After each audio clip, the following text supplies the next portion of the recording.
a collaborative gathering place especially for women to share personal stories, support, and advice, wisdom included.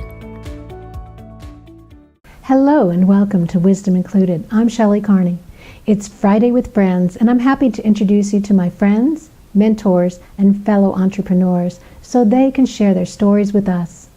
Today, I'm pleased to introduce reading and education consultant Ennenga of Color Clarity. Hello, Allie. Thank you for being here today. Hi, Shelley. Thank you for having me. I appreciate it. Can you tell us your story? Yes, thank you for asking.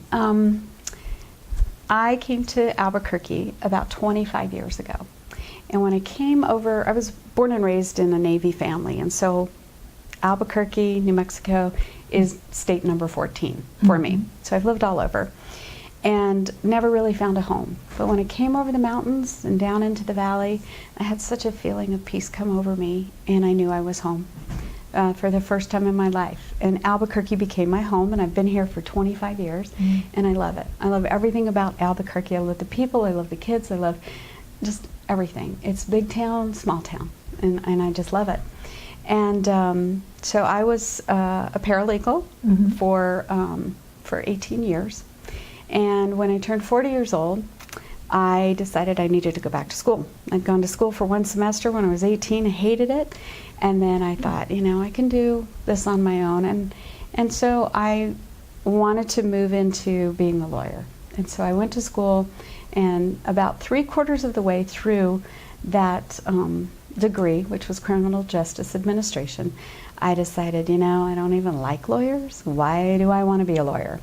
And so I really thought about it and took it to heart. And as I was driving back from Dallas from seeing my sister, I kind of had an epiphany. And that was that I didn't really like lawyers. What did I really want to do? And I really felt in my heart, in my soul, in my mind that the Lord wanted me to teach. And so I changed everything, and I went to school. I furthered. So I got my master's degree in education, in elementary education. And when I felt that feeling, I heard a voice say to me, "I want you to teach my children." And I thought, okay, I can teach teenagers, not little kids. I don't do little kids. But it ended up that I did start teaching little kids. When I was doing my student teaching, I came across a program, and my mentor teacher was a screener for Irlen syndrome, which is IRLEN, and it's named after a woman by the name of Helen Irlen. She discovered this, and it has a lot to do with light sensitivity and page print distortion, black on white print distortion. And she discovered that color fixes that. So a lot of kids who are diagnosed with ADHD, dyslexia, some autistic kids can be really helped from this program, this method that she started. And you can look at my website, and we'll talk about that a little bit later.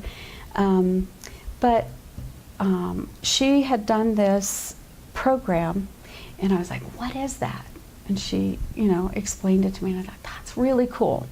Well, I moved on, and I got my classroom, and I was with third graders, and I love third graders because they're at that age where you can literally see the light bulb come on, and they, you know, they're like, I get it, and it's really exciting to watch them. But I had about 6 kids who were not getting it. They weren't able to read well. They were below level in reading. They came from a 2-3 combo, and the teacher didn't really concentrate on the second graders, mostly the third, because of testing. So when they came to me, they were below level, and I thought, oh, I've got these mad teaching skills. I'm going to get these kids, and they're going to be all proficient. And we set up tutoring, and they came every Thursday, Tuesday and Thursday, every week from the beginning of school until about Christmas time. Well, I had one little boy, his name was Isaiah, and I'll never forget him. He was just such a doll. But he would write kind of like this, up and down, kind of like a seesaw.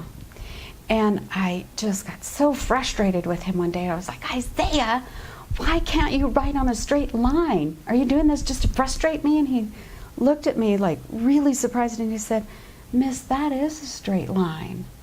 And immediately it brought back to me that Irlen syndrome that I had learned about a year ago. And so I thought, wow, maybe this is the problem. So I talked with the principal, and I actually talked him into getting me the training. So I became a screener, and came back in January ready to go. Tested all 14 of my kids, and believe it or not, 13 out of the 14 kids needed some type of overlay. And an overlay is a colored acetate page that you can see through, and you put it on top of whatever you're reading, and those colors that are missing from your brain are replaced with these overlays. And it calms the brain, it makes the words and letters look right, and his was blue. And I started having him use blue paper as well, and his writing improved. It started to level out and become just, you know, a good writing the way it's supposed to look. And they were like, I can't believe that this is the way this is supposed to look, because it looks so different to them. That was normal for them. So as the years went by, I moved from elementary school into middle school. It's kind of pushed into it in a way, but I loved it. I was with middle school for 6 years, and I taught science, and I ended up teaching special education. And as I was doing this, I was able to test 1 or 2 kids, and I've gone to APS several different times, and they can't help because it's not a diagnosed disability by a doctor. It's not a recognized disability, but it is a disability. And 15 to 18% of the general population actually have Irlen syndrome, and that's what it's called, Irlen syndrome. And they can be helped, and it stops, you know, physical pain, headaches, slow reading, dyslexia. I had one little boy, 9 years old. No, he was 11 years old, and he when he was reading for me without the overlays, he read one of the words exactly backwards, and he, you know, kind of didn't make sense. And I said, "You just read that word backward." And he said, "Yeah, sometimes the words come off the page and flip over, and I read them." And that happens very often. And kids don't know; they think that's normal for everybody because it's normal for them. And so what I help them to do is figure out what it really looks like, what the words, letters, and numbers are really supposed to look like, and we do that through color. And so it's just been really exciting for me to figure this out. But I started my own business. I felt like I could help more kids outside of the classroom than I could inside of the classroom. And in the last year and a half, I've had the opportunity to test over 75 kids. And their grades have improved, their fluency has improved, their comprehension has improved, and the main thing is their self-confidence. Right. Their self-confidence, and that is what has been so important to me, is because they're like, I didn't know that I could do this. I thought I was stupid. Right. I thought that I was never going to be able to enjoy reading a book. And now they can because of this program. And so that has been very, very exciting to me. Right. So tell me about your business. What do you do for families when they come in to see you? So for families, when they come in to see me, what's really interesting is a parent will hear about it, and they'll come in, and I'll test the child, and the child does have Irlen syndrome, and we correct it, and they're happy. They come in, you know, grumpy and not happy about being there. And by the time they're finished, they have this smile a mile wide because they realize, wow, I can read. And I've seen kids go from 1st grade to 4th grade in 1 hour. The test takes 1 hour, and I just ask a series of questions, and then I stress their eyes a little bit so it recreates what's happened throughout the day for them. And we do it in fluorescent lighting because they are in fluorescent lighting all day long. So I recreate that, stress their eyes, kind of get them to that point where they're like, I don't want to do this anymore. I can't do this. I'm out of here. And so we get to that point, and then we start the real fun, and that's putting the colors back in. So there are 10 identified colors, and we can show you pictures of that. Those colors, they're specific to our brain and what's missing in our brain.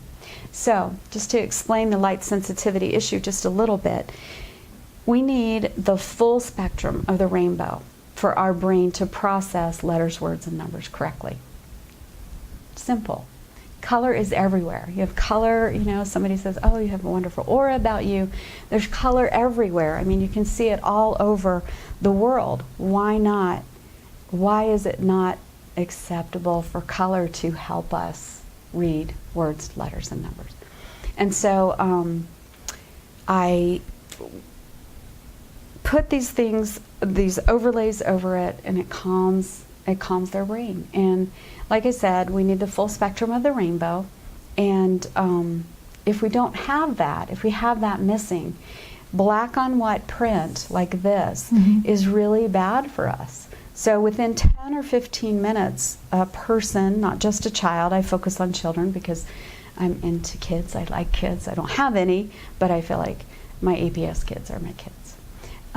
But when they look at that, after about 10 or 15 minutes, it starts to swirl and move and jump off the page and flip over, like I said.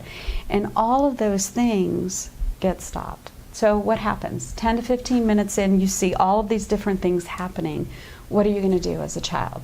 You get up, you walk around, you poke on your friend, and you automatically these days, teachers are like, your kid has ADHD, you need to go get them medicated.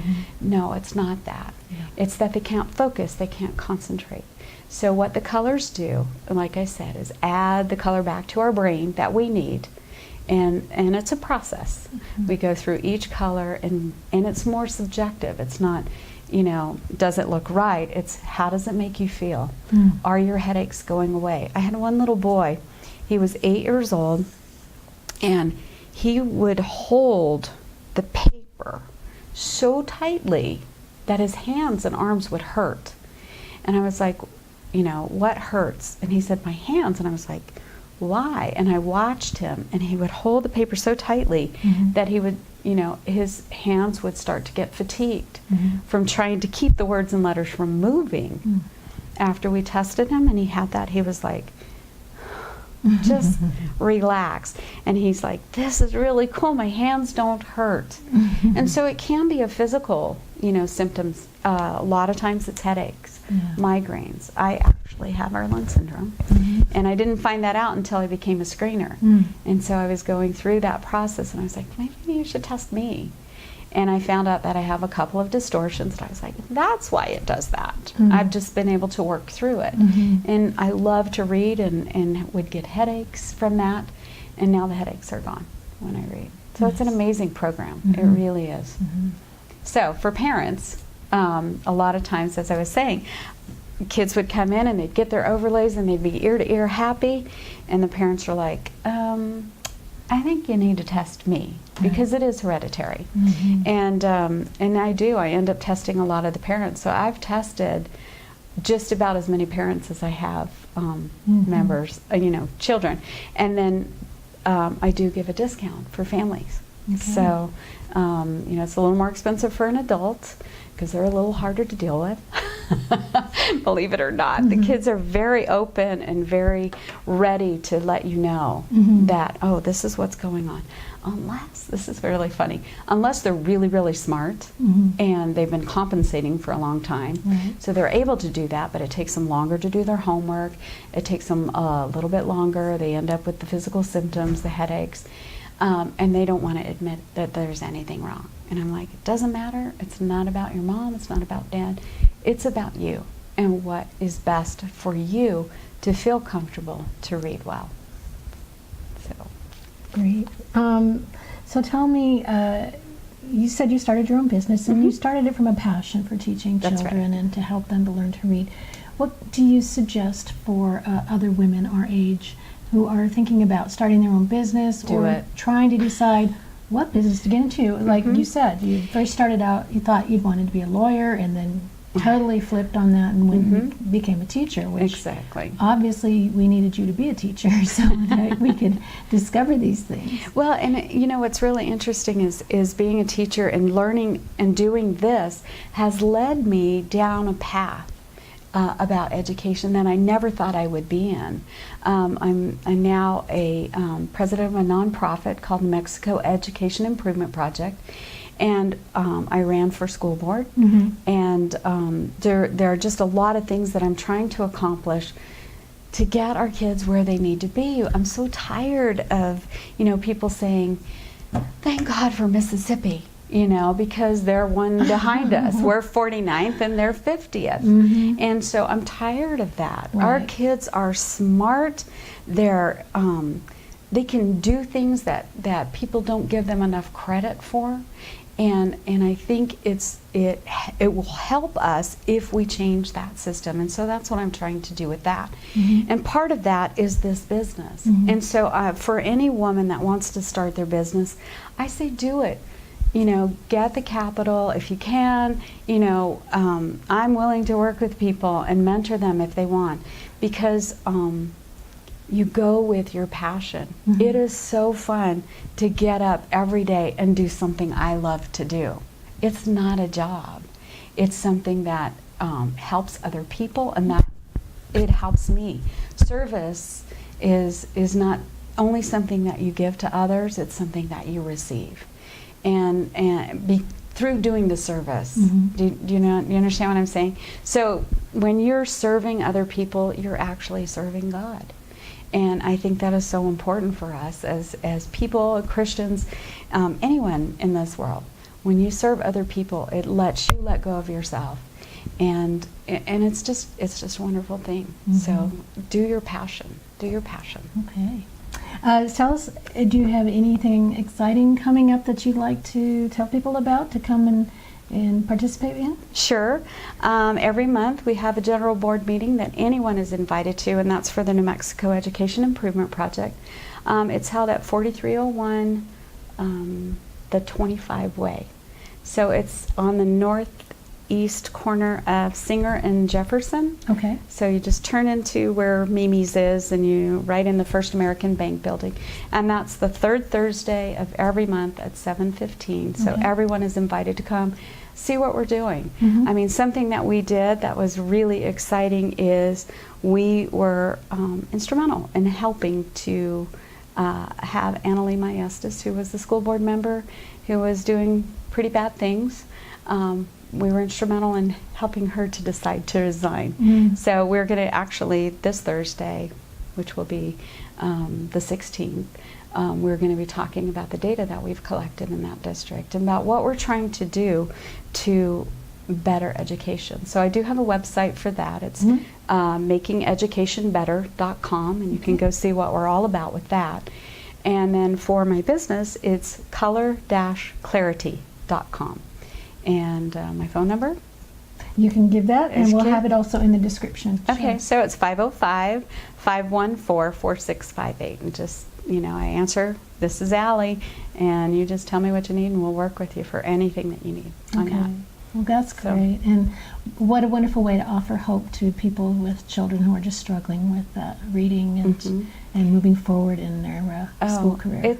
I'm so excited to do it because I have seen the difference that it's made in so many lives right now. And if you think about it, we have about 85,000 kids in these, just in APS school district. And if it's 10 to 15% of the population, that's about 10,000 to 12,000 students that actually have Erlen syndrome, and that can be helped from this program. Easily, right. And so I really want to get it into the school system, and so I have created a nonprofit for Color Clarity that you can donate to, and I'm working with the school system to get 5 schools that will be the test schools, and work with teachers to get them certified to do it, and to find the students that need the help, and to give them the help that they need. That's great. We'll have all that information for you in the description box below, so be sure to check down there if you're interested in helping the schools in Albuquerque to improve and to help lift up all of those children to become better readers. Thank you so much for talking with me today, Allie, and sharing about Color Clarity. Thank you so much, Shelley. I appreciate your time. And for Wisdom Included, I'm Shelley Carney. Leave a comment below if you built a business based on a passion for education, and tell me your story. If this is your first time here, please take a moment to subscribe. I'll continue to post new videos twice each week featuring personal stories, support, and advice, wisdom included.